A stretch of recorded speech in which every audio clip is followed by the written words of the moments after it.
जय हिंद। आप देख रहे हैं बिंद पे 24 में आर्यन जायसवाल सभी साथियों को प्रणाम करता हूं।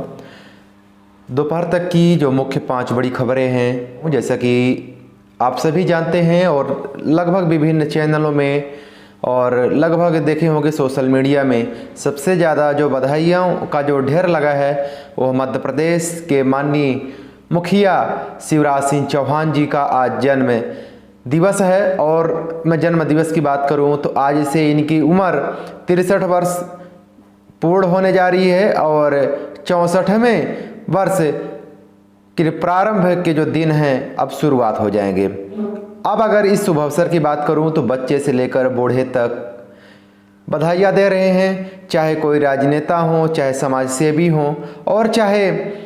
माननीय के चाहने वाले हैं। अलग अलग प्लेटफार्मों से अपनी अपनी खुशियाँ जाहिर कर रहे हैं, अलग अलग तरह से बधाइयाँ दे रहे हैं। अब इस बधाइयों के ढेर में अब अलग अलग विभाग भी कहाँ पीछे रहने वाले हैं। इसमें से राजस्व विभाग द्वारा एक ऐलान किया गया है कि जिनके पास रहने के लिए कोई ज़मीन का टुकड़ा नहीं है, चाहे शहर हो चाहे ग्रामीण हो, उनके लिए मुख्यमंत्री भू आवासीय अधिकार योजना के तहत पट्टा देकर ज़मीन का मालिक बनाने का तोहफा दिया जाएगा। अब इसी कड़ी में अगर मैं दूसरी बड़ी खबर की बात करूं, मध्य प्रदेश के मुखिया द्वारा कहा गया कि युवा अब रोजगार नहीं मांगेंगे, स्वरोजगार योजना के लिए चल रहे हैं और स्वरोजगार योजना में जुड़ने के लिए उनको विभिन्न तरह के लाभ और विभिन्न योजनाओं से सम्मानित किया जा रहा है और विभिन्न योजनाएं जितनी भी उनके पक्ष की है उन्हें लाभान्वित किया जाएगा। मैं बात करूं थोड़ा सा यहाँ तर्क की, तो अगर रोजगार नहीं दिया जाएगा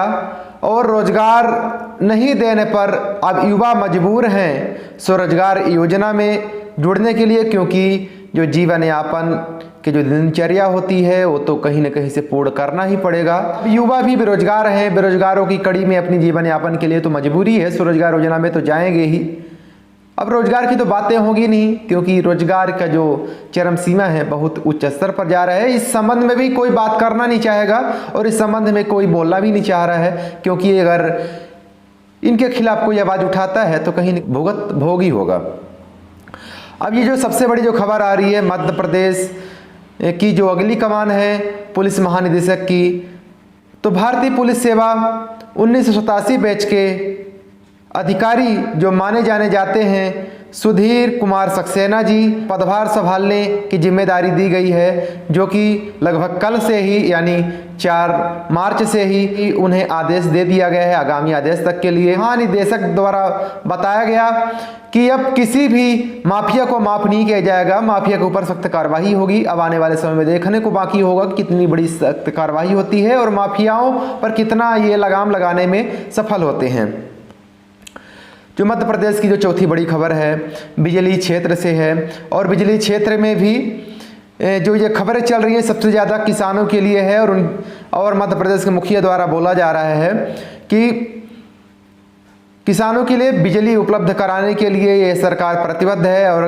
कृषि उपभोक्ताओं के लिए लगभग 15,700 करोड़ से अधिक की सब्सिडी प्रदान की जाएगी। अब ये सब्सिडी की मैं थोड़ी सी अगर बात करूं, ये सब्सिडी का जो प्रारूप है, जिसकी जो रूपरेखा है इस तरीके से है कि अभी तक जो कृषि उपभोक्ताएँ थे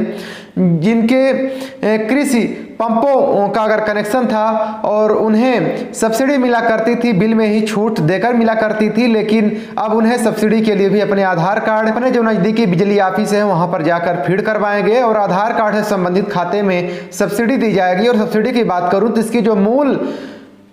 राशि होगी, मूल राशि जमा करना पड़ेगा और जो सब्सिडी अभी तक मिला करती रही है और सब्सिडी मिल करके जो बिल आया करता था वो चीज़ें अब नहीं रहेगी, वो चीज़ें देखने को नहीं मिलेगी, क्योंकि अब पूरा पैसा जमा करना पड़ेगा और जो राज्य शासन द्वारा सब्सिडी निर्धारित होगी वो सब्सिडी खाते में आएगी। बिंद क्षेत्र की जो रीवा से एक बड़ी खबर आ रही है बिजली क्षेत्र की ही, और बिजली क्षेत्र में ही लगभग मैं बात करूं पूरे मध्य प्रदेश में 45,000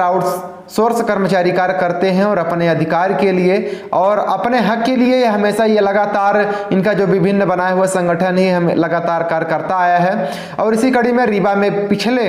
14 से 17 अनिश्चितकालीन हड़ताल के लिए इनके द्वारा आमरण अनशन किया गया था और आमरण अनशन में वरिष्ठ जो संबंधित अधिकारी थे इनके द्वारा आश्वासन दिया गया था कि आपको जो विभिन्न मांगे हैं जल्द ही पूरा की जाएगी। लेकिन जो आज का जो समय है 5 मार्च तक का किसी भी तरह से इनका कोई भी समाधान नहीं किया गया है। अब जो सूत्रों से जानकारी मिल रही है कि ये रीवा का जो विभिन्न आउटसोर्स संगठन है इनके द्वारा अब आगामी कोर्ट का सहारा लिया जाएगा और कोर्ट के सहारे के साथ में ही जो भी आगामी जो कंपनियां आ रही हैं उनका स्टे भी लिया जाएगा और